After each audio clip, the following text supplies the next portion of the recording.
Friends, as you know, I love to break down the design and construction of Disneyland. I wanted to start a new series where I could go a little bit more in detail on some of the projects that are coming to the Disneyland Resort. I thought it'd be fun to do something between a mystery and a construction report where we could work together to figure out what's coming next based on permits filed with the city of Anaheim. And the first one in this series is going to be about something that's happening with Rise of the Resistance. This building permit has a lot of interesting information in it that we normally don't see. So watch along, try to solve the mystery with me, and there's tons of moments in this video where I'm going to ask you to comment below. Feel free to comment as many times as you want, because we're going to try to figure out this mystery together of what exactly is happening to Rise of the Resistance. And will it pertain to us at all, or will it just be more backstage maintenance that's possible, that we would never normally know, but I'm crazy enough to document it for all of us. So, Brickey here. Make sure you subscribe to the channel so you can keep going on these adventures with me.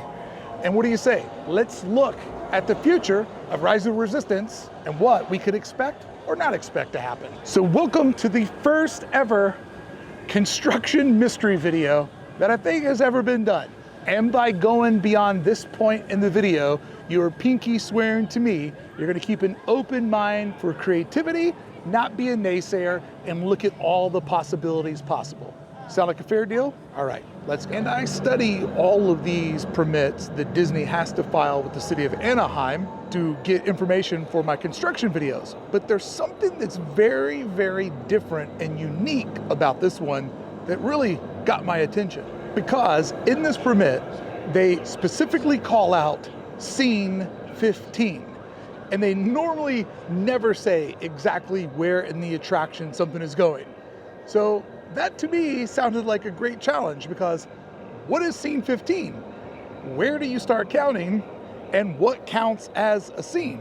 And if this scene is getting electrical added to it, what could that mean? Disney is going to construct a new maintenance platform in scene 15. So this is how I got to scene 15. And maybe you'll have a different count than me, because I'm not saying that this is 100% accurate. Because if you count the queue as scene 1, and then think about every room you go into would be technically a new scene, right? Like your space, your awareness shifts.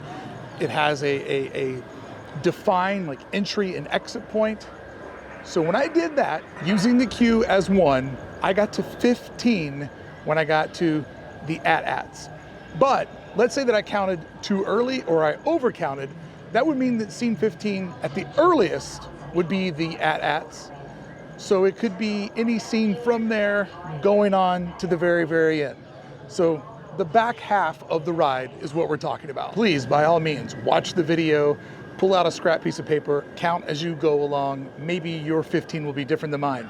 But I do think that if it is the AT-ATs, there's a good reason why this could be the room that's getting this adjustment, because that is the only room in the entire attraction that has a floor that goes from the base level to the upstairs. It's completely open to get those giant AT-ATs in there. And in fact, when they were building this project, you could watch the construction and you could see the steel framework of the AT-ATs be put into the actual core construction of the show building. So those things are there till the very, very end. That's never, ever getting edited. But if you think about the overall height and scale of that room, it would make sense that this might be where they're doing something for cast members, maintenance workers in the upper tier of the room, because if you were to fall there, it would be detrimental. And I think there's also one other clue that would mean that this is the room. But let's look at a couple of other possible candidates. Now, if you remember when this attraction opened up at the very beginning of 2020, I think it was only open for maybe 6 or 8 weeks before the world came to a stop.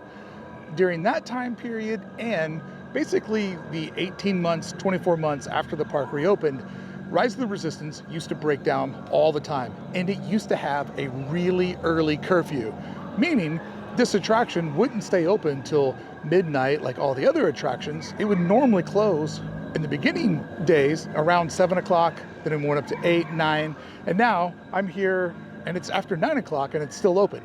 that used to be past its bedtime. The number one thing that was making it break down during that period was the cannons that expand and contract against the wall.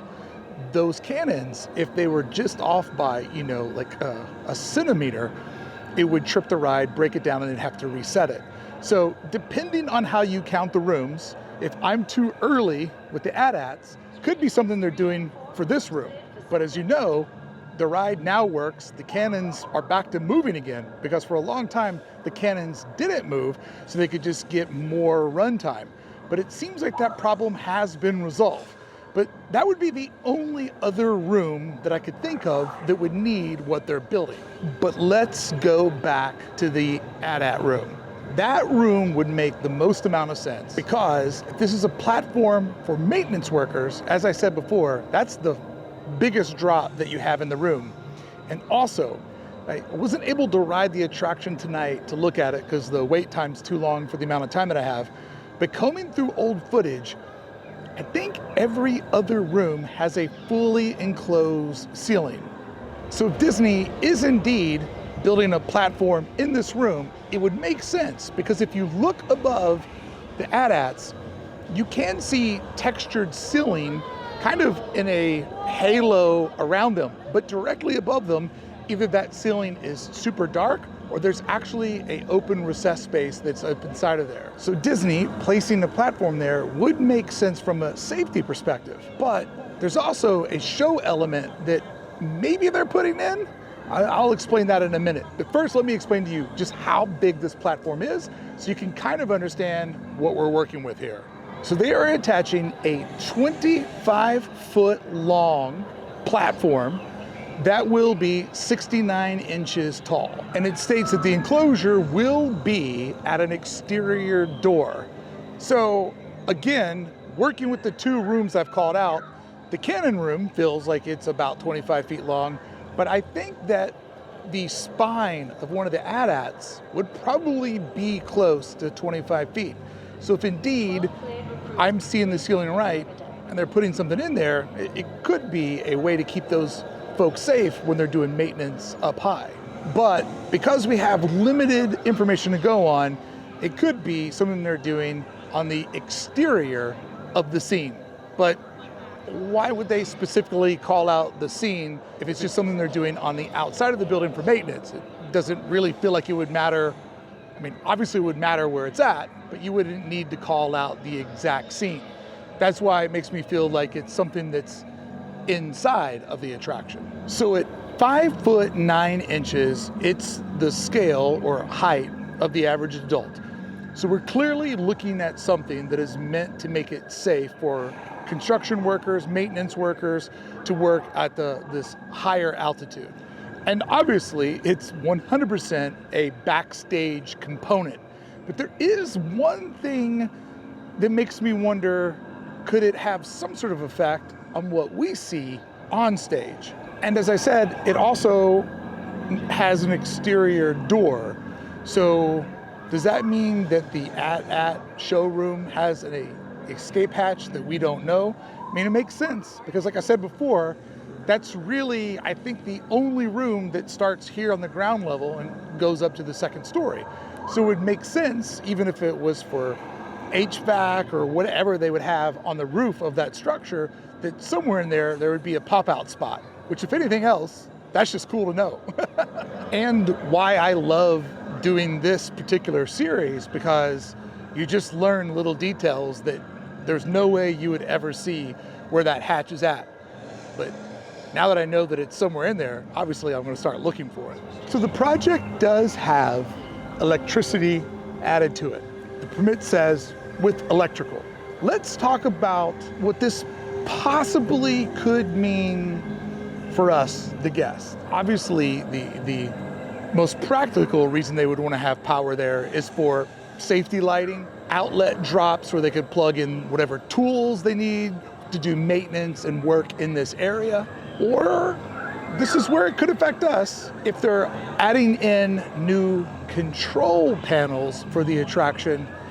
You would need, obviously, electricity. So if you're already running conduit, it's easy to add access for potential upgrades. But this also indicates what we're looking at isn't just passive construction. It's not just something that they're putting in for one singular project and then they're moving on. This will be integrated into the ride's permanent system. It's now a part of Rise of the Resistance, whatever they're doing. So this tenant improvement is definitely going to be an upgrade to existing infrastructure for the attraction. And it would make sense that they're working on the attraction at around, give or take the 5-year, 4-year mark.